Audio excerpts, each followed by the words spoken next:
एक प्रयोग भारतभरात हा सुरू आहे आणि महाराष्ट्रातही ही समिती नुकतीच जाहीर जरी झाली असली तरी गेल्या 3-4 महिन्यापासून ज्येष्ठ नेत्यांच्या सोबत बैठकींचा एक सिलसिला सुरू आहे आणि त्यानुसार आगामी काळातले आगामी महिन्यातले 2 महिन्यातले कार्यक्रम उपक्रम आणि राजकीय ध्येय धोरणही ठरवले जातात।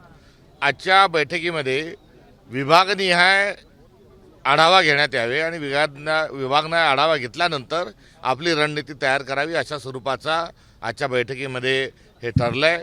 सोबतच प्रत्येक संघटनात्मक जो जिल्हा आहे त्या प्रत्येक संघटनात्मक जिल्ह्यामध्ये एक वरिष्ठ हा निरीक्षक द्यायचा आहे। त्यानंतर जिल्हानिहाय पार्लमेंटरी बोर्ड गठीत करायचे, राज्याचं पार्लमेंटरी बोर्ड गठीत करायचं आहे आदी इत्यादी निर्णय हे त्या ठिकाणी झालेले आहेत। वडेट्टीवारांनी आज भाषणामध्ये बोलताना म्हणाले आहेत की आता आम्हाला पुढची निवडणूक जी आहे ती आमच्या भरोशावरती लढू द्या।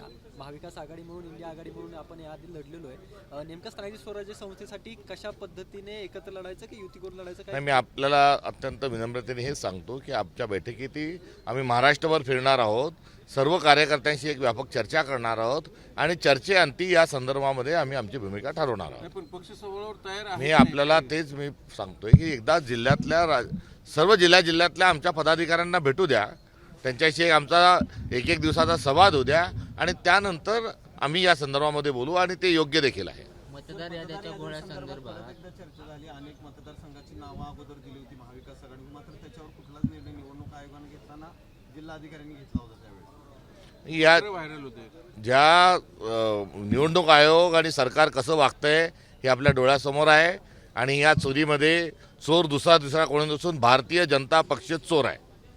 सर, अमेरिका जे आहे भारताला सातत्याने धमकी देते। अमेरिकेने जे टेरिफ लावलेला आहे त्या टेरिफवरती कोळंबी व्यवसाय जो आहे तो अडचणीमध्ये आलेला आहे। मत्स्य व्यवसाय मंत्री नितेश राणे असं म्हणतायत भारतीयांनी कोळंबी खाण्याचं प्रमाण वाढवावं, त्याच्यावरती तुम्हाला असं वाटतं का हे काय स्पेसिफिक उत्तर आहे? कोळंबी वाढवल्यानं नाही, त्यांच्या या संशोधनाच्या अनुषंगानं नोबेल पारितोषिकाकरता भारत सरकारने त्यांचं नाव रिकमेंड करावं।